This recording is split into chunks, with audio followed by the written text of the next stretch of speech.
visto en las otras dos clases. Esta ya es la tercera parte. En la parte 1 habíamos visto todo lo que es la regulación de velocidad en motores de corriente continua, que habíamos hablado un poco de que antiguamente, hace un tiempo, no tanto tiempo, los motores de corriente continua eran los que más se empleaban en la parte de accionamiento, porque tenían una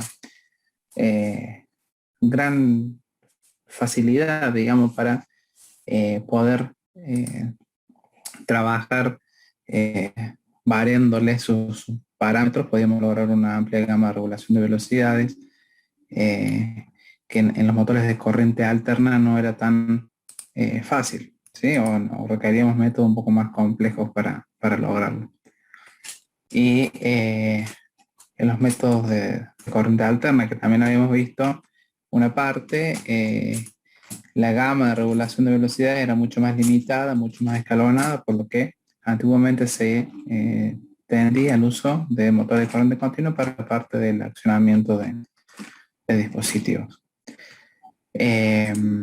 Actualmente se tiende al uso de los motores de corriente alterna asincrónicos por una cuestión de facilidad de fabricación, precio, y porque entró, se utiliza mucho más lo que es la electrónica de potencia para la regulación de la velocidad, arranque y frenado de este tipo de motores, ¿no? Algunas formas de variarle la velocidad a estos motores, creo que se los había adelantado en la clase anterior. Una de las formas era, por ejemplo, variándole la tensión de alimentación.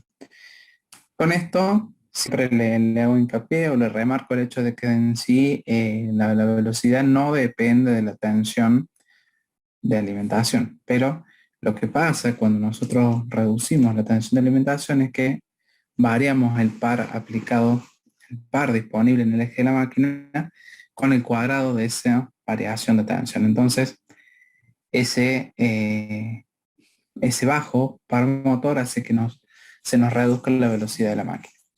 Y esto de alguna forma nos está diciendo las limitaciones que tiene este tipo de métodos, ¿no? Para regular la velocidad. Evidentemente vamos a tener una regulación de velocidad, pero no vamos a tener prácticamente par disponible en el eje de la máquina. Así que bueno, básicamente el par motor bajo condiciones de arranque y de marcha varía con el cuadrado del voltaje aplicado, como le acabo de decir, para una determinada carga, ¿sí? Entonces, si nosotros reducimos el voltaje de la línea, vamos a reducir el par con el cuadrado de esa reducción. Bueno, básicamente si aplicamos la mitad de la tensión nominal, vamos a estar reduciendo 4 veces el par que tenemos nosotros en el eje de la máquina. Acá tenemos un gráfico en donde se expresa lo que les estoy diciendo, digamos, en función de la tensión que tengamos aplicada para 120, para 90 y para 60. Vemos que no es lineal la variación de este par máximo. Fíjense, el par lo tenemos en este caso en el eje Y, digamos, en el eje de las ordenadas. Fíjense cómo al pasar a un par menor, en 30 volts se nos redujo muchísimo el par máximo disponible. El máximo es este, o el crítico, que no es el par que nosotros utilizamos habitualmente. El par nominal, la parte útil de la máquina, siempre recuerden, está más o menos sobre la parte recta de la característica mecánica. ¿Sí? Esta sería la carga que tenemos nosotros aplicada en el eje de la máquina. Fíjense que conforme nosotros acá le reducimos de 120 a 60, cuando estamos en 120 estamos trabajando tranquilos en una parte lineal de la característica mecánica, que sería este punto. Fíjense que cuando nosotros lo redujimos a 60 ya nos venimos a trabajar a la parte de la máquina donde tenemos cierta inestabilidad de la máquina que puede producir que la máquina no funcione correctamente. Nos venimos a trabajar sobre ese par crítico, ese par máximo que nos entrega la máquina, que no es la zona óptima de trabajo. Simplemente reduciendo la mitad la tensión. Claramente, si no tenemos par disponible en el eje de la máquina, se va a producir una reducción de la velocidad. Pero no es un método que se utilice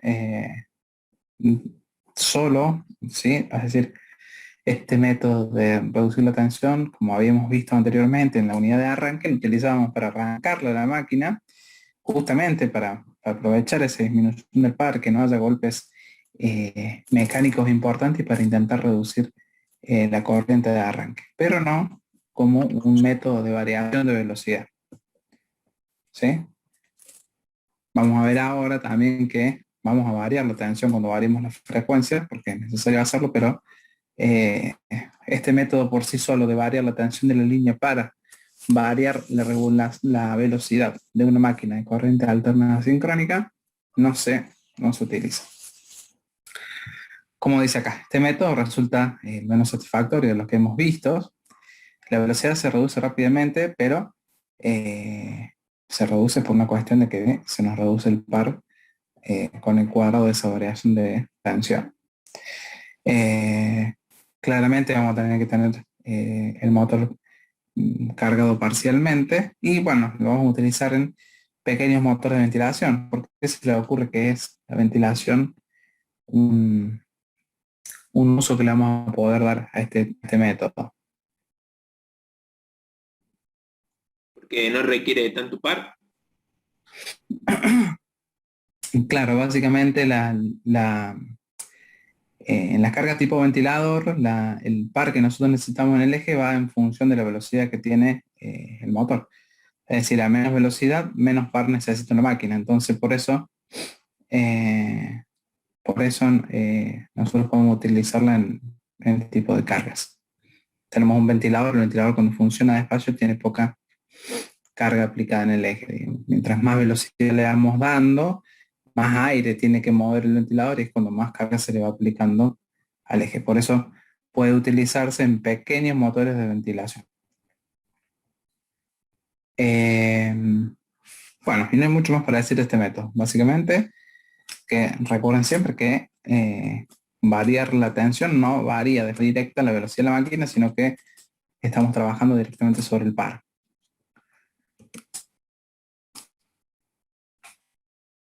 Sí, sí,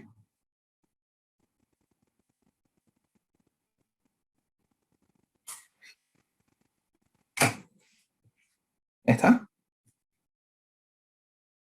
Sí, sí, la que estás viendo acá abajo. Exactamente. Eh, claro, ante esta carga, entonces vos vas a tener la velocidad, esta sería la carga que tenemos aplicada, que tiene esta forma exponencial porque está haciendo en cuenta que es una carga tipo de ventilador, digamos, una carga de un fluido. Eh, en el primer caso tenemos 1750 vueltas, en el segundo caso variando, observamos de 120 a 90 volts, pasamos a no está acotada, pero tendríamos entre 1750 y 1500, algo intermedio acá. Y en el tercer caso, cuando pasamos a la mitad, pasamos a 1500 revoluciones por minuto. Así que sí, hay una variación pequeña de la velocidad.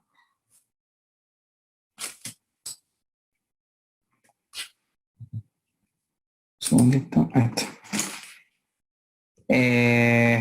Otra forma de variar la velocidad de una máquina de corriente alterna, y es uno de los métodos más utilizados, es variar la frecuencia de la línea de alimentación. Como nosotros vimos, digamos, en la fórmula del número de vueltas o de las revoluciones por minuto, eh, esta velocidad depende de forma directa de la frecuencia, como vemos acá en la fórmula, 60 por F sobre P. Entonces nosotros, variando la frecuencia de la línea de alimentación del motor, vamos a tener diferentes velocidades de la máquina. Y ahí sí vamos a poder nosotros tener toda una gama de velocidades que nosotros querramos, tanto hacia arriba como hacia abajo. Es decir, para mayor frecuencia vamos a tener una velocidad por encima de la nominal. Si nos vamos a una frecuencia mayor a nominal y por debajo de la frecuencia nominal vamos a tener velocidades en la máquina inferiores a la velocidad nominal del motor. Acá está graficando las diferentes características mecánicas que tenemos para diferentes tipos de frecuencias que tengamos aplicadas a los bornes de la máquina. Bueno, evidentemente la velocidad de rotación de la máquina, como nos dice la fórmula, va a cambiar en proporción directa con ese cambio de frecuencia. El punto de vacío sobre la característica de par velocidad también cambiará con este cambio de frecuencia. ¿Qué es lo que quiere decir eso? Que ¿cuál es el punto de vacío? Bueno, cuando tenemos carga cero, es decir, el punto de vacío va a ir cambiando con, entonces, con las diferentes frecuencias que nosotros tengamos aplicadas. Lo que va a cambiar en general va a ser toda nuestra característica mecánica, es decir, vamos a tener una característica mecánica completamente diferente para esta frecuencia. Tiene que ver un poco con todo lo que son las reactancias propias de la máquina que hacen que varíe completamente la frecuencia, la característica mecánica que tenemos nosotros en la máquina. Es decir, que para una frecuencia determinada tenemos una característica determinada. Evidentemente la característica mecánica que tiene o que nos desarrolla el mejor par está dada para la que la máquina fue fabricada, ¿no? Para 50 Hz.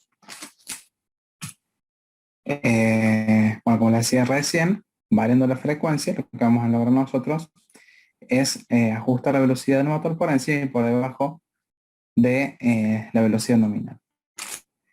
Pero hay un tema con esto, es decir, yo le decía recién que variar la frecuencia es uno utilizado, sí, pero variando la frecuencia, no solamente la frecuencia, hay una variación tanto de la frecuencia como de la tensión que tengamos aplicada al motor. Es decir, nosotros vamos a tener que variar de igual forma o en igual proporción la frecuencia y la tensión de la máquina para que tengamos una variación de la velocidad óptima y para que podamos tener el motor trabajando correctamente.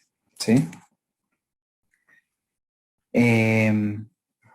Sobre todo, se produce esto, es decir, este control de velocidad regulando la tensión y la frecuencia, lo vamos a necesitar hacer cuando trabajemos con velocidades inferiores a la velocidad nominal. ¿Qué quiere decir esto? Que estemos con frecuencias inferiores a la frecuencia nominal. Y ahora vamos a ver qué es lo que pasa. Necesitamos reducir la tensión aplicada en la máquina para que no se produzca una saturación en el hierro, propiamente dicho, del núcleo del estator. ¿Por qué pasa eso? Bueno, básicamente lo que tenemos es una corriente magnetizante que está dada por una relación inversa a la frecuencia, es decir, cuando nosotros reducimos la frecuencia, lo que está haciendo es que vamos a tener una reactancia menor, ¿sí? Que al tener una reactancia menor con la misma tensión aplicada, la corriente magnetizante que tenemos va a ser mayor. Es decir, si nosotros reducimos la frecuencia sin alterar nuestra tensión aplicada, la corriente magnetizante es mayor, perdón, y eso lo que me provoca es mayores reactancias de dispersión, mayores flujos de dispersión en la máquina y saturación en el núcleo del motor. Entonces, acá vamos a ver lo que va pasando. Acá tenemos unos gráficos de cómo tenemos que variar la tensión para lograr, fíjense ustedes, quería mostrarles, perdón. Fíjense estas características mecánicas cuando nosotros variamos únicamente la frecuencia. ¿Qué es lo que va pasando? A frecuencias diferentes a la frecuencia nominal, tenemos pares disponibles en la máquina que van disminuyendo. El máximo está dado para la frecuencia nominal de la máquina. Fíjense la disparidad, ¿no? De pares de la variación que hay de pares máximo, pares críticos en la máquina. Cuando nosotros hacemos una reducción de la tensión de igual forma en la que reducimos la frecuencia, lo que obtenemos es características mecánicas que van a tener un par crítico disponible siempre estable a pesar de las diferentes frecuencias que nosotros tengamos aplicadas en el motor. ¿Sí? Que vamos a tener que lograr, bueno, que la relación entre la tensión y la frecuencia sea una constante. allá de cualquier tipo de variación que haya. Si yo reduzco la variación de la frecuencia, bueno, voy a tener que reducir de manera la tensión para que esta constante K permanezca igual, digamos, no constante. ¿Qué va a pasar? Bueno, si se aplica una tensión que varía con la frecuencia linealmente, el flujo permanece casi constante. Es decir, si yo mantengo esta relación constante, el flujo permanece, el flujo de la máquina va a permanecer constante, ¿sí? Bueno, evidentemente, si la frecuencia disminuye el 10% y la tensión es constante, el flujo se incrementará el 10%, al igual que la corriente de magnetización. Y eso es lo que queremos justamente evitar, ¿sí? Para que no se nos sature el hierro de la máquina.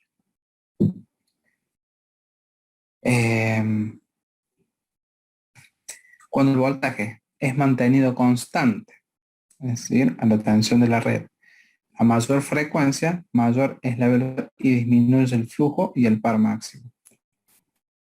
¿Sí? Ahora si ya empezamos a aumentar acá la frecuencia por encima de la nominal, vamos a empezar a reducir esa corriente de magnetización. ¿Sí?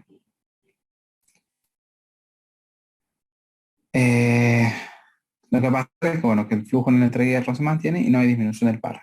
Eso siempre que mantengamos esa relación. Bueno, fíjense, básicamente, lo que está pasando con estas características mecánicas. Fíjense, abajo tenemos todo lo que son los números de vueltas, 750 revoluciones por minuto, 1500, 2225 y 3000 revoluciones por minuto. Acá tenemos nuestra carga, en este caso la considero lineal, invariable, digamos. Y tenemos las diferentes características mecánicas. La azul corresponde a los valores nominales de la máquina, es decir, 400 volt y 50 Hz. La magenta corresponde a 300 volts, fíjense cómo redujimos la tensión acá, y 37,5 Hz. La marrón corresponde a 200 volts y 25 Hz. Si hacemos la relación, deberíamos tener siempre un valor constante de lo que nos estaría dando este valor K, ¿sí? Y esto es en definitiva lo que nos permite tener este valor constante de par crítico en este caso, y si no, vemos que estamos siempre trabajando sobre un punto de la característica mecánica, en cualquiera de las tres o de las cuatro, en un punto de la zona estable del trabajo de la máquina, que es este, ¿sí? Siempre estamos trabajando en la zona estable, siendo que si nosotros variamos únicamente la frecuencia, esta característica mecánica ya podría empezar a cambiar y podríamos estar trabajando en un punto que no sea la parte estable de la máquina. A ver si me voy un poquito para atrás. Fíjense acá, si nosotros trazamos una recta, que en la característica, supongamos que esta es la característica mecánica a 50 Hz, no sé por qué dice 48, pero supóngase que la tengan por acá, al par nominal, digamos, al par aplicado al eje. Fíjense que cuando nosotros nos empezamos a ir a características de, digamos, de máquinas que trabajan a menor frecuencia, ya nos empezamos a arrimar a la zona de par crítica, incluso para frecuencias muy chicas estaríamos, la máquina se pararía porque no podría afrontar ese par en el eje, ¿sí? O sea, le estaríamos pidiendo más par del que ella tiene disponible. A eso hace referencia cuando tenemos que variar la frecuencia, pero a su vez la tensión, ¿sí? Para no obtener esa reducción de par. ¿Alguna duda?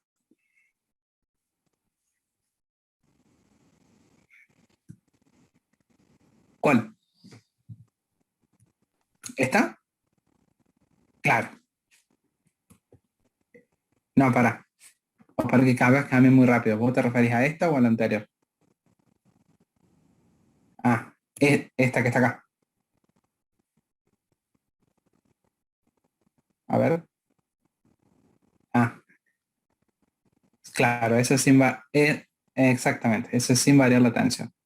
Sí, perdón, pasé muy rápido. Yo acá en la compu lo veo y ustedes en el Zoom no. Bien, si esta que está acá es sin variar la tensión, Y esta, que espero un segundito, es variando la tensión. Se ve cómo se obtiene esa, eh, logramos nosotros características mecánicas más similares, digamos, o sea, pares más similares. Bueno, bien, vimos que la velocidad entonces depende de la frecuencia.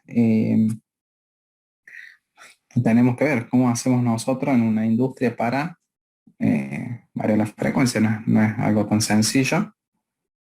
Y encima tenemos que variar la tensión para en igual proporción que la frecuencia para que no se produzca esa eh, disminución del par disponible en la máquina. ¿Cómo logramos eso? Bueno, existen convertidores rotativos que se imaginarán ustedes que son métodos que se están dejando de usar, que obviamente utilizaban motores asíncronos de rotor bobinado para obtener por medio de deslizamiento y un generador diferentes frecuencias diferentes a la frecuencia de la red. Imagínense ustedes en el rotor de la máquina es la frecuencia 1 o la frecuencia de la red aplicándole el deslizamiento correspondiente. Es decir, en el rotor de la máquina generalmente la frecuencia, ¿cómo va a ser? ¿Grande o chica?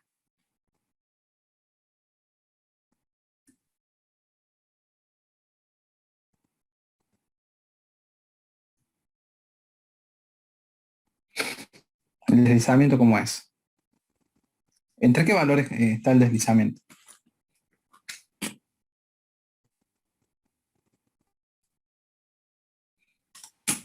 0,05, 0,03. El deslizamiento va entre 0 y 1, digamos. 0 en una máquina sincrónica no llegaría a ser nunca, y 1 se da en el arranque, ¿sí? Pero en condiciones normales el deslizamiento es un valor chico, como me decía recién, no sé quién fue, no vi. Pero evidentemente esta frecuencia 2, si este valor es muy chico, va a ser una frecuencia muy chica, es decir, que vamos a tener,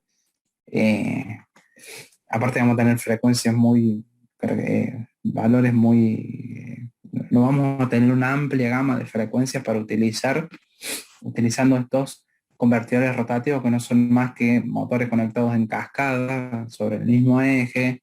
Entonces, realmente van a ser métodos muy costosos para obtener velocidades discretas muy particulares, digamos, o sea, métodos que se han utilizado antiguamente, pero que en la actualidad se dejan de utilizar, prácticamente están en uso este tipo de convertidores rotativos para obtener diferentes frecuencias. A lo que se fue yendo a la industria, en la parte de control automático, la parte de automatismos, es hacia la electrónica de potencia, hacia los convertidores estáticos, ¿sí? Lo que son microprocesadores, electrónica de potencia, que es lo que nosotros conocemos como los variadores de velocidad, propiamente dicho, que son variadores de frecuencia. Variadores de frecuencia y de tensión. Si ustedes pudiéramos ir al laboratorio y medir la tensión en los bornes del variador de velocidad, verían que la tensión va variando conforme vamos variando la frecuencia. O sea, no es solamente una variación de la frecuencia en la que se da en el dispositivo.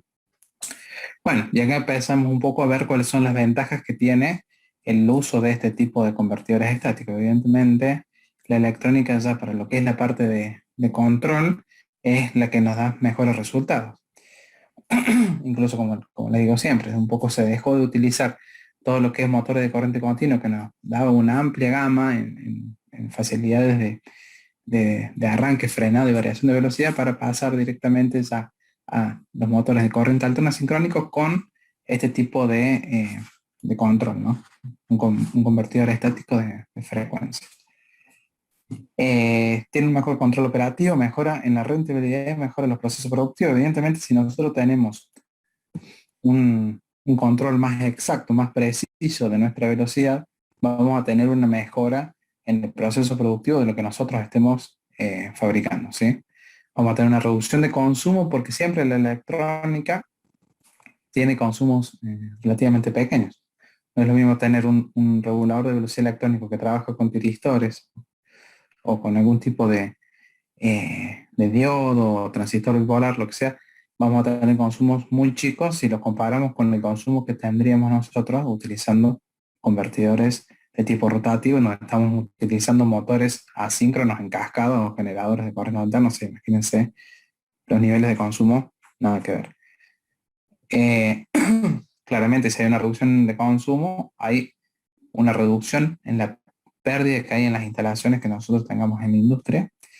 Y algo muy importante, dice ahorro en mantenimiento. Evidentemente, mantenimiento de lo que sería, si nosotros tenemos un convertidor rotativo, tenemos piezas sometidas a movimiento, que vamos a tener que tener un mantenimiento. Y vamos a tener no solo mantenimiento en lo que es el convertidor de frecuencia propiamente dicho, sino en el motor el que estamos accionando. En este caso, al tener un motor trabajando en óptimas condiciones, vamos a ahorrar en el mantenimiento del motor y del convertidor propiamente dicho. Parezco vendedor de reguladores de velocidad, pero no. Realmente, cómo se fue introduciendo la electrónica de potencia en la parte de control es muy bueno. Cómo se puede ahora manejar los motores asincrónicos con estos dispositivos.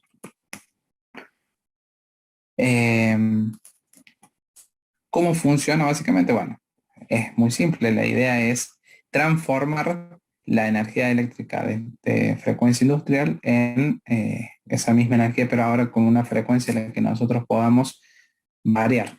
O sea, no solo transformar la frecuencia a otra, sino que la podamos llevar a cualquier frecuencia que nosotros querramos. Para lograr esto, lo que vamos a hacer simplemente es rectificar y volver a ondular nuestra tensión alterna. Es decir, primero la vamos a llevar una corriente continua y después la vamos a volver a hacer alterna, pero ya teniendo nosotros el control de esa tensión. Entonces, como le estoy adelantando, la variación de frecuencia consiste o se consigue mediante dos etapas que están en serie. La primera etapa es rectificadora, es decir, transformar la corriente alterna en corriente continua. ¿Cómo lo vamos a hacer? Bueno, imagino que ustedes en electrónica han visto lo que son los puentes de diodos. Toda esa energía, toda esa corriente alterna la vamos a llevar a un circuito intermedio donde nosotros vamos a tomar control de esa corriente continua, ya rectificada, y con ese control la vamos a llevar a lo que es el inversor, que va a transformar la corriente continua nuevamente en corriente alterna. ¿Cómo hacemos eso? Bueno, por medio de tiristores, ¿sí? Vamos a ir trabajando con pulsos y vamos a ir generando una corriente alterna. Desde ya, el nivel de armónico que manejan estos aparatos es muy, muy elevado, ¿no? No todo es color de rosas, digamos, tienen sus contras. Tiene mucho nivel de armónicos y, bueno, evidentemente hay filtros para intentar evitar las consecuencias de esto, ¿no? Que pueden producir los armónicos en red. Bueno, entonces en esta etapa inversora pasamos de corriente continua a corriente alterna, pero ahora con una tensión y frecuencia que nosotros vamos a regular, ¿sí? Y que van a depender evidentemente del valor de consigna, es decir, lo que nosotros necesitemos.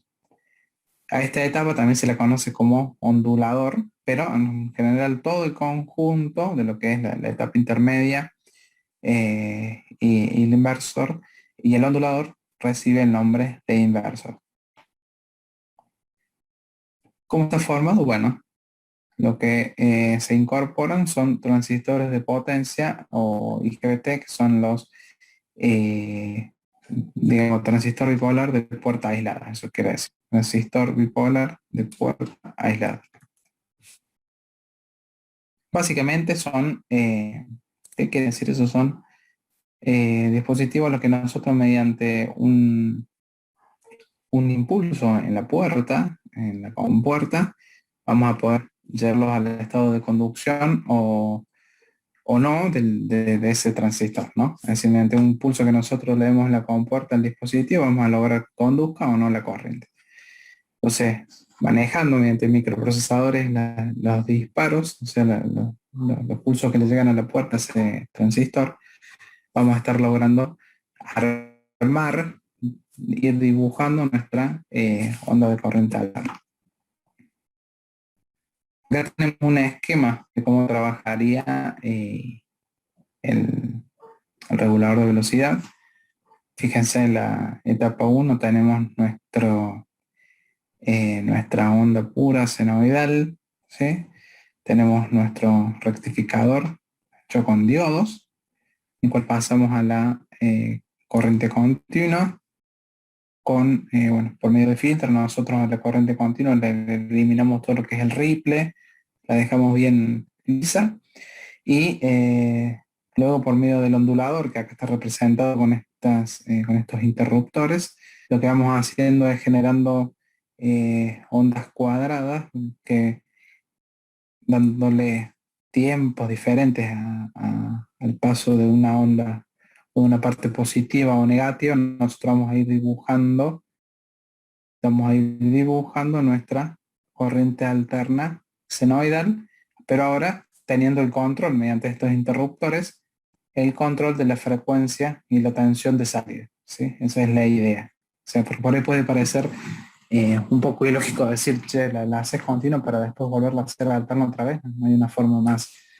¿Cuál es la lógica de todo esto? Bueno, la lógica justamente es hacerla continua para después ya tener control de el nivel de frecuencia y de tensión a la salida del dispositivo. Evidentemente, todo lo que es la etapa de rectificación, como la de ondulación, va a estar manejado por un microprocesador que va a ser el que va a dar las directivas de los niveles de tensión y frecuencia, y esto va a estar manejado evidentemente por un operario fuera del dispositivo, ¿no? Y que le va a decir, bueno, necesito que trabajes a esta velocidad, que arranques en tanto, que frenes en tanto. Todos esos parámetros los vamos a ajustar nosotros por fuera, ¿sí? ¿Cómo van a ser los modos de trabajo? Bueno, puede ser normal o automático según las necesidades del proceso. Es decir, puede estar un operario que va a darle con el variador de velocidad. Ahora les voy a mostrar uno, si tenemos tiempo, un simulador de uno de los variadores de velocidad que tenemos en el laboratorio, y la posibilidad está de que trabaje de forma automática, es decir, nosotros apretamos un botoncito y directamente ya nos lleva a la frecuencia que nosotros le hayamos cargado, o en modo normal, es decir, que tiene un motor para darle más frecuencia, menos frecuencia, lo que nosotros cargamos. Y si tuviéramos la posibilidad de hacer el ensayo, vamos a ver cómo el motor eleva o baja el número de vueltas en función de lo que nosotros querramos. Y acá cuando ya trabajamos con el dispositivo, empezamos a poder trabajar, por ejemplo, con ordenadores. Es decir, podemos llevar la notebook mediante un puerto correspondiente, nos conectamos al variador de velocidad y lo configuramos directamente de la computadora. Ya es todo bastante más sofisticado, digamos, de lo que son los otros tipos de regulación de velocidad. Ni hablar si ya empezamos a llevar las señales que nos dé este regulador de velocidad a un PLC, ¿sí? Que no sé si saben lo que es el PLC, que ya lo vamos a ver ahora en breve, pero básicamente podemos llevar las señales que nosotros tengamos al PLC, y bueno, y le daremos las instrucciones que correspondan directamente al PLC, ¿sí? Bueno, todo lo que sean señales digitales, bueno, todas esas regulador de velocidad tiene además diferentes entradas, o sea, no es solamente que llega, que nosotros lo alimentamos con las tres líneas, y a la salida del regulador de velocidad tenemos las tres líneas, pero ahora con un control de la tensión y la frecuencia, sino que además tiene diferentes bornes para lo que es el control, donde nosotros podemos introducir señales digitales en función de lo que nosotros querramos, ¿sí? Realmente son dispositivos muy, muy completos y complejos también. No se puede hablar en particular o sea, no todos tienen la misma lógica en lo que es digital. Es decir, hay que recurrir siempre a los manuales propios de cada dispositivo para ver cómo se configura. Pero son en general simples de conectar. Bueno, le decía el tema del PLC, por ahí me fui un poquito, y el paso que seguiría el PLC es un dispositivo en donde llegan todo este tipo de señales y se carga el proceso que nosotros queremos realizar. Y un paso, un peldaño más arriba del PLC, ya estaría todo lo que son los sistemas de SCADA, que el usuario estaría conectado en la sala de control con el SCADA viendo qué está pasando en el motor que tenemos conectado este regulador de velocidad, qué velocidad está andando, qué corriente tiene, qué temperatura tiene. Bueno, son todos parámetros que el operador puede estar viendo en una sala a una distancia grande de donde está realmente ocurriendo o funcionando el motor. Eso es la ventaja que tiene este tipo de dispositivo. La mayoría de los convertidores de frecuencia incluyen generalmente protecciones para el motor, siempre que esté bien cargado los parámetros del motor en el convertidor de frecuencia, ¿no? Es decir, ahora si lo vemos van a ver que tenemos que cargar todos los parámetros del motor, incluso algunos traen la opción de que el mismo regulador de velocidad te haga como una especie de ensayo sobre el motor y él mismo te determina los valores de la máquina y de esa forma te lo protege. Es decir, si nosotros lo queremos cargar con una corriente superior a la que admite el motor, el mismo variador de velocidad te va a decir, che, no, esa corriente me parece que te estás excediendo a la que soporta el motor, o al revés. Dale tranquilo un poquito más de corriente que el motor se la va a bancar. Sí, eso son algunos beneficios que tiene estos dispositivos. Otra ventaja que tiene es que ofrece hacer todo lo que nosotros hemos visto como un arrancador suave, que configuramos en el arrancador suave. Nosotros configuramos una rampa de tensión, o sea, el tiempo de arranque y el tiempo de frenado están incluidos dentro de lo que es el variador de velocidad propiamente dicho. Lo que pasa es que un arrancador suave es mucho más económico que un dispositivo de estos. Por ende, si vos solo necesitas el dispositivo para arrancarlo nada más al motor, después va a tener la corriente nominal de la máquina siempre, no te conviene comprar un dispositivo de estos solo para arrancar o frenar la máquina. Eso es la lógica, digamos. Profe, Evidentemente, sí. o sea que probablemente hoy en día sería más conveniente, no sé, tener trolebuses con motores asíncronos. No, ojo, hay una cuestión, ¿cuál es la desventaja que tenemos nosotros con el motor asíncrono? Que no, esto acá...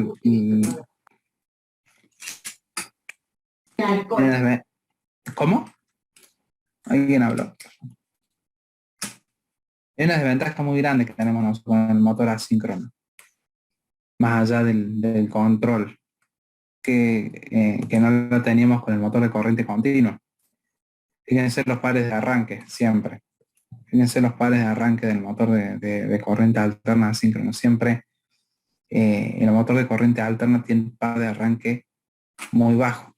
Podemos llegar a mejorarlo un poco mediante algunos métodos, pero el par de arranque de los motores de corriente alterna siempre es bajo. Entonces, un trolebús o por decir un trolebús, pero todo lo que requiera fuerza en el arranque, como evidentemente un trolebús, un automóvil con un motor de corriente alterna, es complicado desde ese punto de vista.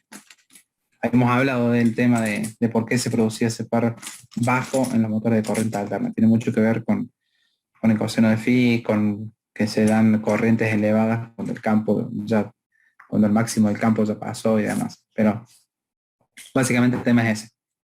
En cuanto a control, ahora con estos dispositivos logramos controlar el motor de corriente alterna sincrónico muy bien.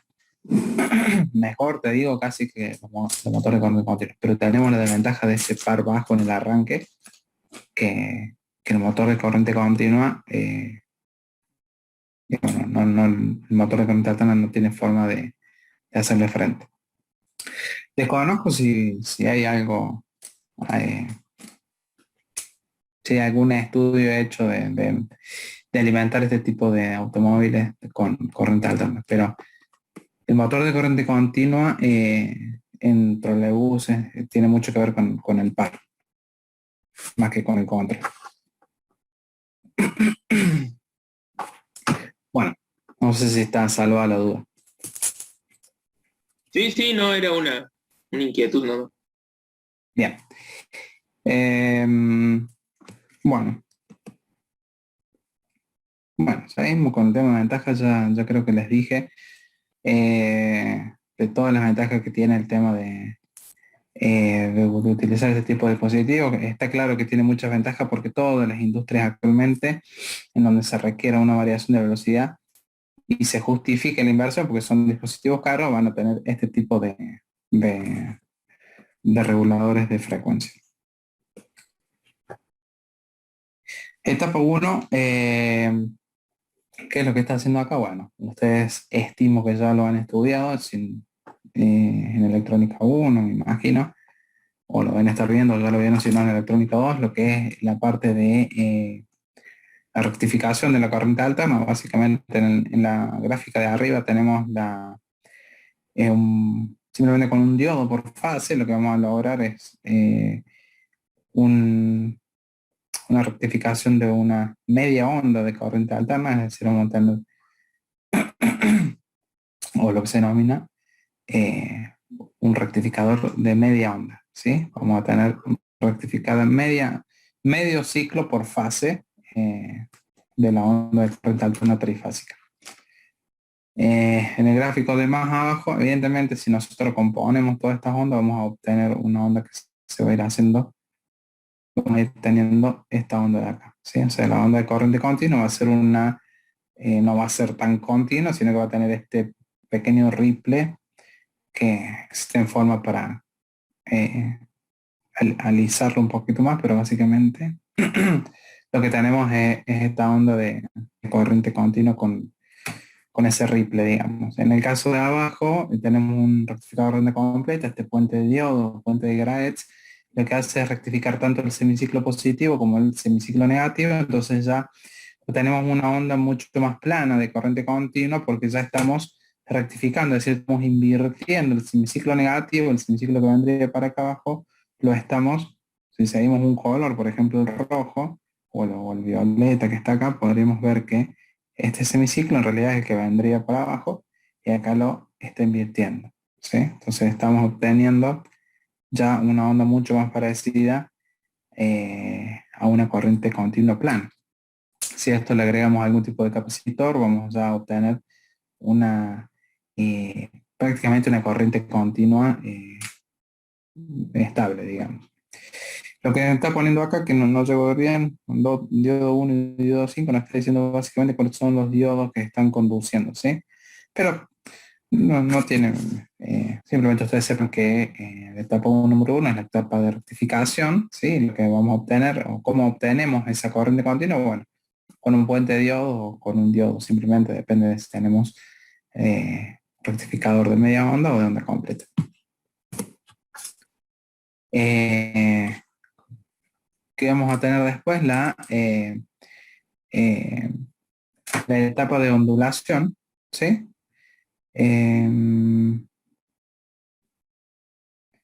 Los semiconductores controlados son generalmente tiristores. Bueno, en el caso que no sean diodos, sino que sean tiristores, no le encuentro mucho sentido en la etapa de rectificación usar tiristores, pero puede ser.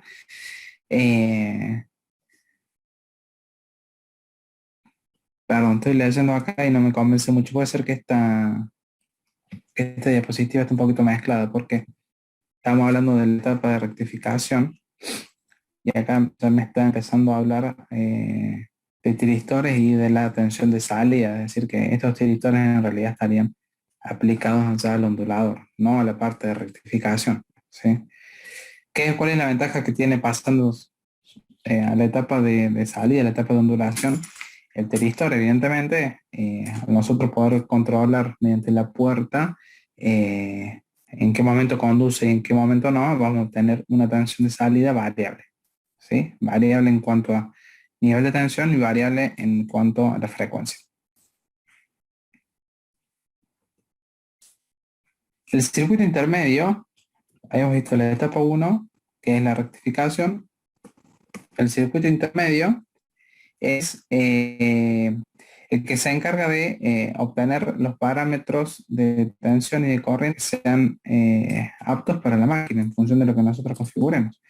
Vamos a tener una fuente de tensión o una fuente de intensidad que va a ser en definitiva la que se van a trasladar luego al inversor para retransformar esa corriente continua en corriente alterna. Es decir, una vez que pasamos la etapa de rectificación, en ese circuito intermedio adaptamos todos los niveles de tensión y de corriente que nosotros necesitemos en la máquina y luego lo pasamos nuevamente a corriente alterna.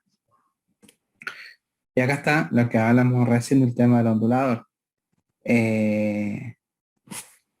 ¿Cómo está representado? Bueno, está representado como con diodo y con interruptores, pero no son más que tiristores, que básicamente es un diodo, o sea, son dos diodos, o sea, uno en oposición de fase con una compuerta, que es la que me indica en qué momento va a conducir ese diodo. O sea, en oposición de fase quiere decir antiparalelo, quiere decir que puede conducir en los dos sentidos. Eso es un divisor, ¿no? ¿Cómo vamos a lograr nosotros, como les decía recién, obtener la corriente alterna? Bueno, básicamente con estos tiristores vamos a ir formando ondas cuadradas que en función de la frecuencia y la amplitud que nosotros le vamos a ir dando, de los pulsos, digamos, vamos a ir logrando formar nuestra corriente alterna, nuestra onda de tensión alterna. El ondulador entonces es un conmutador electrónico que comunica alternativamente la tensión o la intensidad en función de lo que tengamos nosotros en el circuito intermedio sobre las fases del motor de corriente alterna conectado a la salida. Ese nosotros al motor lo tenemos conectado después del ondulador. ¿Cómo es? Es un puente trifásico parecido al que vimos al principio en la etapa número 1, pero esta vez en vez de estar formado por diodos, que el diodo no tenemos control, digamos, está formado por semiconductores controlables que pueden ser tiristores, que es el que hablábamos recién, tales por puerta, quiere decir que tiristores que yo puedo dar la orden de parada y de marcha por medio de la compuerta. Pueden ser transistores de potencia, recuerden cuáles son los transistores, ¿no? Transistor el que tenía el emisor, el colector, la base, no sé si se acuerdan ustedes. Nosotros por medio de una corriente de base logramos utilizarlo como llave o como... Sí, lo hacíamos ¿no? pasar de corte a conducción, básicamente. Exactamente, ese es el transistor, que lo podemos usar como interruptor. Pasamos de corte a conducción por medio de una corriente en la base o se usaba también como amplificador, no sé si se recuerda. Pero bueno, eso es el transistor. Y después todos estos dispositivos electrónicos como transistor bipolar de puesta aislada, el MOSFET, son todos dispositivos que en nuestro caso, digamos, para lo que lo estamos estudiando, cumplirían la función de volver a ondular nuestra corriente continua que habíamos rectificado previamente.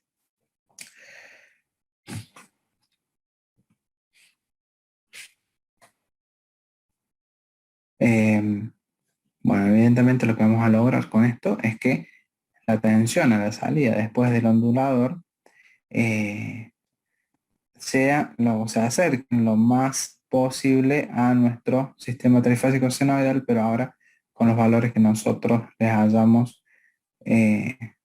configurado al regulador de frecuencia. Bueno, regulación de la tensión de la salida del inversor, perdón, lo vamos a hacer por medio de la variación del valor de la tensión en el circuito intermedio, variación del ancho en la zona de conducción de cada semionda de salida, ¿sí? O sea, vamos a estar variando nosotros los tiempos de esa tensión en el inversor. Y variación de la tensión de salida en función de la proporción entre los tiempos de conexión y desconexión de los semiconductores de potencia mediante la técnica de regulación el ancho del pulso. Sí, bueno, son las formas que nosotros tenemos de regular la tensión a la salida de nuestro inversor en el dispositivo, ¿no? Variando el valor de la tensión en el circuito intermedio, variando el ancho de la zona de conducción o variando, como habíamos visto en la técnica, nosotros la modulación del ancho de pulso que lo vimos en los motores de corriente continua. Bueno, acá lo hacemos ahora para generar nuestra corriente alterna. Sí, acá tenemos el caso de la modulación de ancho de pulso. Así que bueno. Esto en realidad sería otro método, la modulación de ancho de pulso, como método para variar la velocidad de un motor de corriente alterna. Evidentemente la modulación del ancho de pulso, lo que estamos nosotros logrando es una variación de la tensión, así que tengan en cuenta en lo que hablamos de la variación del par cuando nosotros variamos la tensión, ¿no? Es decir, si usamos el PWM como variación de tensión únicamente o si lo usamos para regular la frecuencia y la tensión como en el caso de los variadores de velocidad. ¿Mm? Pero bueno, esos son, acá también está mostrando cómo se utiliza estos dispositivos y en los niveles de armónica que tenemos. ¿Sí? Como les decía hace un rato, todo tipo de dispositivo electrónico, sobre todo si estamos pasando de corriente alterna a corriente continua y después nuevamente a corriente alterna, los niveles de armónicos que estamos manejando son muy elevados. Por eso vamos a tener que tener siempre filtros.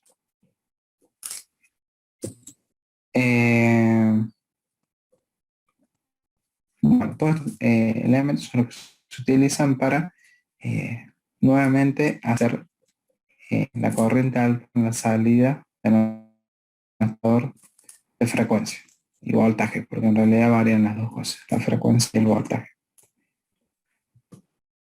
Fíjense cómo la generamos con una onda triangular, ¿sí? O con una onda con cuadrada, digamos, en la que estamos manejando nuestro nivel de conducción y no conducción. Vamos a ir generando, por medio de filtros adecuados, vamos a ir generando nuestra sinusoide. Bueno, armónicos, por donde se lo mire, ¿no?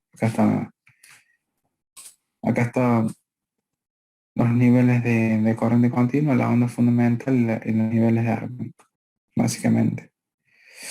Todos estos dispositivos tienen filtros para evitar que todos estos armónicos perjudiquen a la red, ¿no? ¿Qué le tiene que quedar claro de estos dispositivos electrónicos? Básicamente que están compuestos de estas tres etapas. En la etapa de rectificación que se pasaba a corriente continua, la etapa intermedia que era en definitiva la que nosotros regulábamos los parámetros de tensión y de corriente que necesita el motor, y nuestro ondulador que por medio de dispositivos electrónicos como puede ser un tiristor o un transistor, logramos rehacer nuestra corriente alterna como, bueno, mediante, eh, por medio de ondas cuadradas o pulsos o por ondas dientes de sierra en las que vamos manejando la frecuencia, nosotros logramos, y filtros, ¿no? Los filtros correspondientes, logramos nuevamente hacer nuestra onda sinusoidal, ¿sí? De esta forma obtenemos el control de la frecuencia y la tensión en nuestro sistema trifásico, en el caso que sea un motor trifásico. ¿Alguna duda?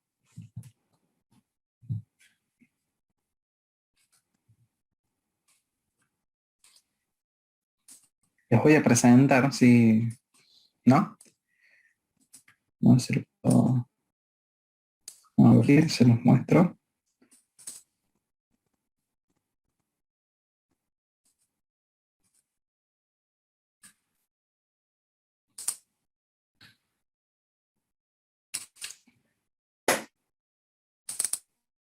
¿Están viendo ahí algo? No.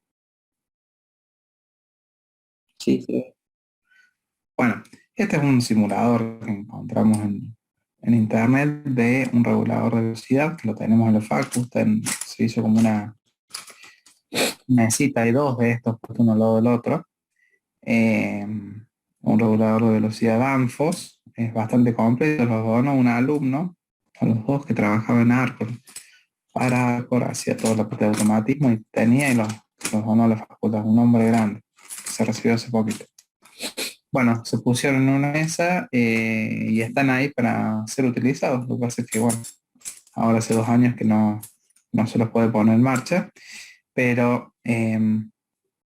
básicamente, parece que me molesta la barra del Zoom. Bueno, un segundito, ahí está. Lo van a ver el jueves con Gustavo, seguramente les va a explicar un poco, pero básicamente este sería el variador de velocidad, lo que nosotros vemos del variador de velocidad cuando ya esté todo conectado. Lo que tenemos es diferentes botones, todo lo que es la botonería, tenemos lo que es el estado, donde nosotros presionando podemos ver lo que es la frecuencia, energía, kilowatt hora. Bueno, básicamente lo que estamos viendo apretando esta tecla de estado es diferentes parámetros en lo que esté funcionando el variador. En este caso está parado, son los ARS. Tenemos un menú rápido donde se cargan algunos valores. Tenemos un menú completo. Tenemos un menú de alarma que también lo podemos configurar nosotros. Bueno, lo que son estas flechas es para manejarse dentro del menú, o en el caso que estemos trabajando con un comando manual, aumentar o disminuir la frecuencia, perdón, para que el motor vaya más rápido o más lento. Y después, bueno, todo para manejar el variador de velocidad. Hand-on significa que es un prendido manual, digamos, un encendido manual del motor. Es decir, cuando yo le dé a este, voy a poder ir variando la frecuencia, conforme lo que no sé qué está configurado, pero básicamente, si yo tuviera el motor conectado, acá estaría pasando de 10, 20, 30 Hz, 40 Hz, 50 Hz, acá estaría ya en los valores nominales de la máquina, ¿no? Incluso me podría ir hasta 60 porque así está configurado, puedo ir más si yo quiero. O sea, yo tendría que entrar a los menús internos de este variador de velocidad y ustedes podrían configurar los valores que ustedes tengan de la máquina. Bueno, apagado, evidentemente, ese apago, fíjense que tiene una rampa de apagado, como se está apagando por un tiempo. ¿Sí? Y en el caso de auto on sería la parte de arranque automático, donde yo ya no puedo acceder. ¿Sí? O sea, yo una vez que encendió la máquina, yo ya no puedo por medio de estos botones modificar, que se produce un encendido automático. Yo por más que toque no voy a lograr nada. Y bueno, hay un botón de resetear. Lo que es el menú rápido, nosotros podemos configurar, por ejemplo, una configuración rápida, Quick Setup. Por ejemplo, el lenguaje, ponemos español y cuando ya pasamos acá le muestra lo que estaba puesto anteriormente. Entonces ya tenemos todo configurado en español, fíjense. Menú personal, ajuste rápido, ajuste de las funciones, asistente. No me quiero meter mucho porque seguramente se los va a mostrar Gustavo el jueves. Pero básicamente a qué iba con esto era que es exactamente el que nosotros tenemos en el laboratorio. Estos dispositivos tienen la conexión de potencia donde les llegan las 3 líneas, las 3 fases, digamos. A la salida también tenemos las 3 fases, pero por debajo de esta pantalla que ustedes ven acá tiene todo lo que es la bornera ya de la lógica de las señales digitales que les hablaba hace un rato, que ahí hay que leer el menú y ver cómo va conectado. ¿Por qué? Porque podemos llegar a tener pulsadores para darle arranque si no vamos a utilizar, porque esto está pegado al motor, digamos, está el motor en el proceso y esto está cerquita. Pero si nosotros queremos llevar un pulsador o algo para manejarlo a distancia directamente por debajo de esta carcasa, digamos, están las borneras, sacamos cables de señales y las llevamos a donde nosotros querramos, ¿sí? Entonces, bueno, configuración adecuada y podemos manejarlo a distancia al dispositivo. Ni hablar que tiene también puertos de comunicación, entonces directamente llevo un cable de red a una notebook, lo que sea, lo manejo a distancia al dispositivo. Así tal cual es el que tenemos en el laboratorio. Uno de los que tenemos en el laboratorio, porque tenemos otro, marca Schneider, si no me equivoco. Pero este es como de los más actuales. El jueves creo que lo van a usar como Gustavo. Si no, después se los paso y ustedes lo usan un poquito, lo investigan. Van a ver que, por ejemplo, ahora ajuste rápido de idioma, características del par, quiere decir, recuerden cuando nosotros hablamos del tema del par constante o potencia constante.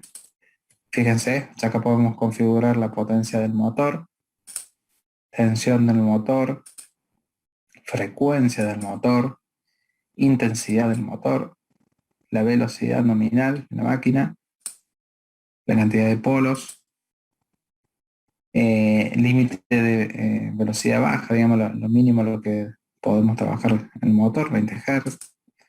El máximo, fíjense que teníamos 60 Hz recién cuando lo estábamos arrancando. Bueno, todos esos valores son los que podemos ir ajustando en el ajuste rápido. Si queremos más, tenemos que ya ir a, fíjense el tema de la rampa. Rampa 1, tiempo de aceleración, 10 segundos. O sea, cuando nosotros lo prendamos, debería dar segundos en acelerar el motor, es decir, llegar a la frecuencia nominal. Tiempo de desaceleración en la rampa 20 segundos, es decir, cuando lo frenamos 20 segundos para frenado. ¿Por qué se les ocurre que podemos requerir un tiempo grande de frenado? ¿Algún ejemplo que se les ocurra? Si estoy moviendo alguna masa muy grande, por tener mucha inercia. Claro, puede ser eso para que no se produzcan pares muy grandes en el eje, o si no, el famoso golpe de área en el caso de bombas. Imagínense que están moviendo volúmenes muy grandes de agua y quieren frenar el motor, y si lo frenan muy de golpe pueden provocar golpe de ariete, el famoso golpe de ariete con las consecuencias que traiga. Entonces, de esta forma nosotros provocando una desaceleración progresiva del motor, evitamos ese golpe de ariete. Es decir que ese sería uno de los casos en los que podemos aplicar un frenado bastante más lento, digamos. Y podemos poner incluso más de 20 segundos, entonces que vaya la bomba frenando de manera lenta. Bueno, y en lo que es el menú principal ya tenemos todos. Fíjense cómo es la configuración, es decir, 0, 1, si nosotros ingresamos funciones display. Entramos, sería el menú 0, y llamamos 0-0, que sería ajustes básicos. Y si volvemos a entrar, sería 0-0-1, que es el idioma, ¿sí? Este quick menu acá también lo configuramos nosotros, digamos, no es que ya viene así de fábrica, nosotros podemos elegir qué va a estar en este menú rápido. Le estoy dando algunos tips para que lo conozcan, nada más después se puede ver más en profundidad y no sé, si el laboratorio nos habilita, incluso ir a usarlo un poco. Si vamos para atrás, fíjense que nos va diciendo dónde estamos, porque por ahí entre todas las opciones que tenemos nos vamos perdiendo. Entonces, la 0, ¿qué es lo que era la 0? Lo que es la función display, volvemos a entrar dentro de lo que es display tenemos los ajustes básicos, las operaciones de ajuste, el display, la lectura, o sea, lo que queremos ver nosotros en el display, la lectura, teclado, bueno, contraseña en el caso que nosotros querramos que nadie venga y toque, le podemos llegar a poner una contraseña al display, reloj, bueno, todo lo que es el display. Después tenemos lo que es la carga y motor, ajustes generales, datos del motor, datos avanzados del motor. Por acá dentro está la opción de, como les decía, que el mismo dispositivo le haga una especie de pruebas a la máquina, le hace la prueba de vacío y de motor bloqueado y básicamente lo que obtiene son los parámetros de la máquina y de esa forma ya el dispositivo tiene toda la información necesaria para no avisarte o pararte en el caso que tengamos el motor trabajando en condiciones que no son las óptimas, ¿no? O peligrosas.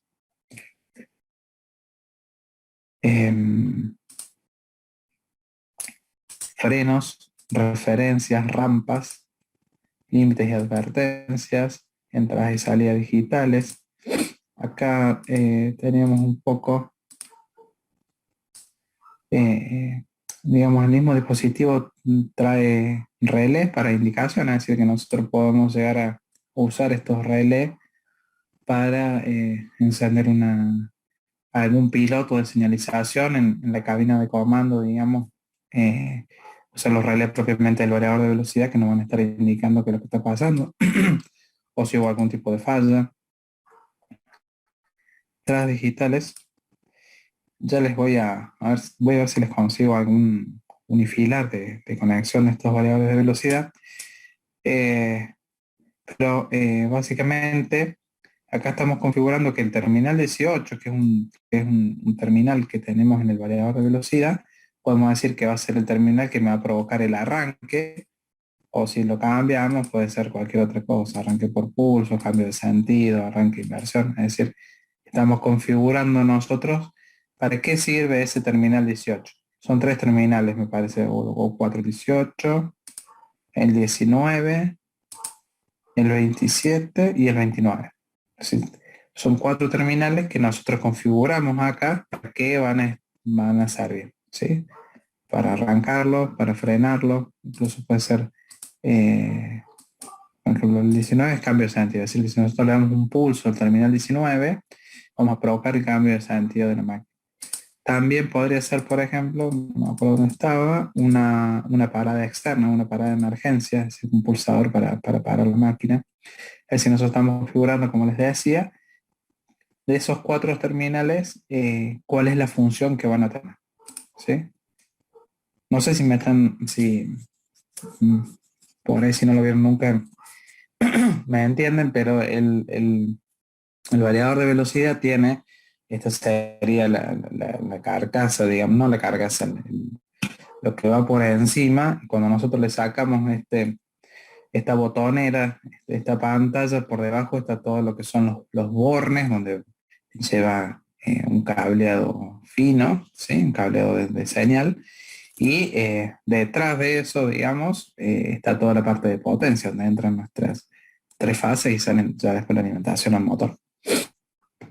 Bueno, estos terminales lo que estamos haciendo es configurando para qué sirven cada uno de esos terminales.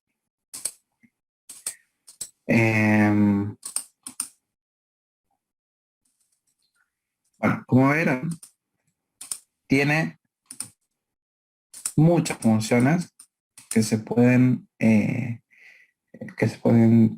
configurar para lo que nosotros o el proceso tenga, ¿sí? No quería dejar de mostrárselo, después de último lo trabajamos un poquito más, ya vemos si el jueves lo ven con Gustavo, si no yo el lunes les muestro un poquito más de este variador. Después simplemente una vez que configuramos todo esto, lo encendemos por manual o automáticamente y el motor comenzaría, si tuviéramos un motor conectado, a girar. Acá estas luces es en el caso que esté todo bien, en el caso que haya algún parámetro que nos estamos acercando a una zona crítica, se prendería esta luz de un warning y la alarma, ¿sí? En cada uno de los menús que nosotros por ahí decimos, cheque lo que es este terminal 32, podemos apretar info y nos dice terminal 32 de entrada digital, control día-noche. Seleccionamos la función del rango de entrada digital disponible y de las opciones, bueno, con esta la madre.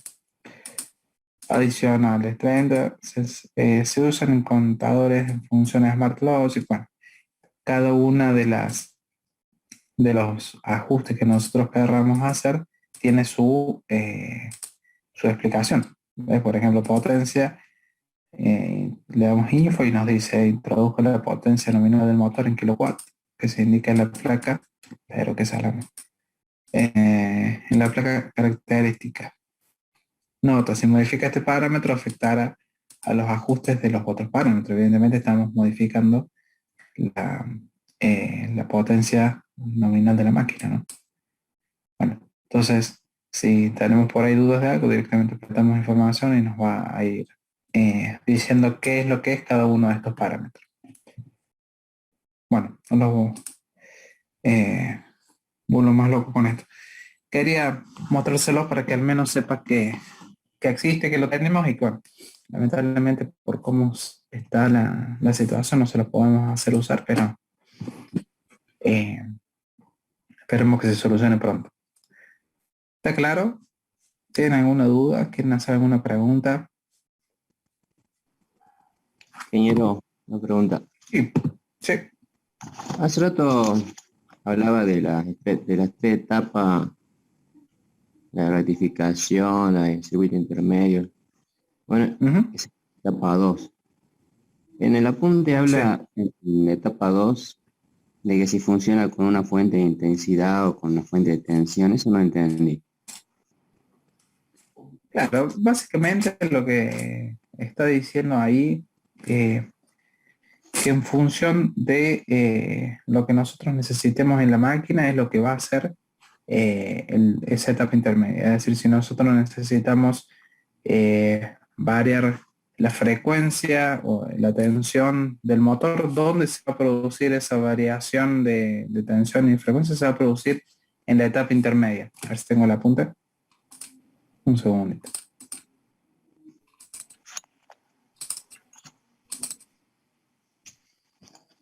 ¿Qué página es? 139. 139. Ok. Un segundito.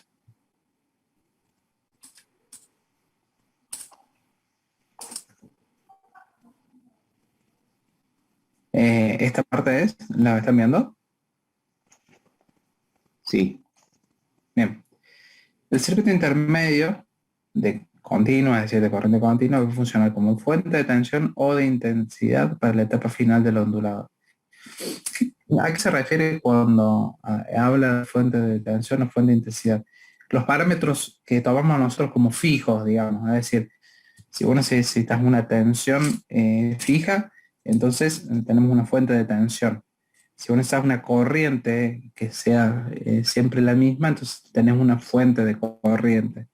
Digamos, a eso se refiere cuando habla de fuente de tensión o fuente de corriente. Bueno, en función de lo que nosotros necesitemos, el circuito intermedio puede funcionar como esas dos. Básicamente es eso. Como fuente de tensión se coloca un condensador electroestático, que es decir, que va a ser el encargado de mantener esa tensión constante. Y en el caso de una fuente de intensidad, lo que va a tener es una inductancia, pero sin entrar en tanto detalle si va a tener un condensador o una inductancia, básicamente el circuito intermedio, que es lo que nos interesa a nosotros, que va a ser el que nos va a fijar los parámetros que van a ser lo que van a ser nuevamente hechos corriente alterna en la etapa que sigue en el ondulador. Es decir, nosotros lo rectificamos en el circuito intermedio, los adaptamos a los parámetros que nosotros necesitamos en el motor por medio de ya sea una fuente de tensión o de corriente y los pasamos nuevamente a corriente alterna. Simplemente es eso. No hay otra cosa que decir para nosotros, digamos. Que lo que estamos viendo básicamente es un funcionamiento rápido, cómo funciona rápidamente. Evidentemente estos dispositivos tienen mucha más tecnología adentro que nosotros no nos interesa conocer.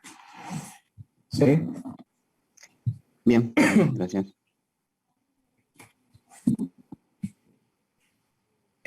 Según sea la configuración, condiciones, cuestiones tales como armónica, resistencia, frenado, cambio de potencia, claro. Es decir, cuando nosotros configuremos, cuando nosotros trabajemos sobre todos los parámetros del motor que estábamos trabajando, por ejemplo, a ver, tenemos acá nuestro regulador de velocidad. Todos los parámetros que nosotros le configuremos en cuanto a potencia de la máquina, corriente máxima, tensión de la máquina, valores de máximo de frecuencia, mínimo de frecuencia, todos esos valores, ¿dónde se les ocurre a usted que vamos a estar trabajando nosotros? Vamos a estar trabajando en el circuito intermedio, es decir, vamos a estar trabajando donde nosotros estamos acondicionando nuestra señal para enviarla al motor. Después, el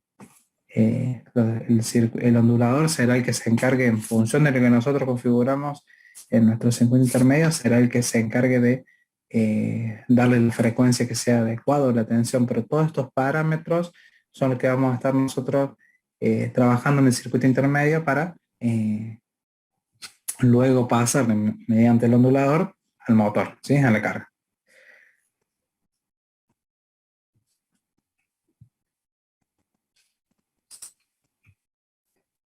Bueno, muchachos y muchachas, perdón. Si no tienen dudas, nos vemos el lunes. Si les queda alguna duda, si Gustavo por ahí no llega a mostrarles el variador y cuál, me avisan y el lunes le pegamos una miradita más profunda. Es simplemente un simulador, ¿no? No es que con esto yo después puedo configurar el real, es un simulador para verlo ahora online.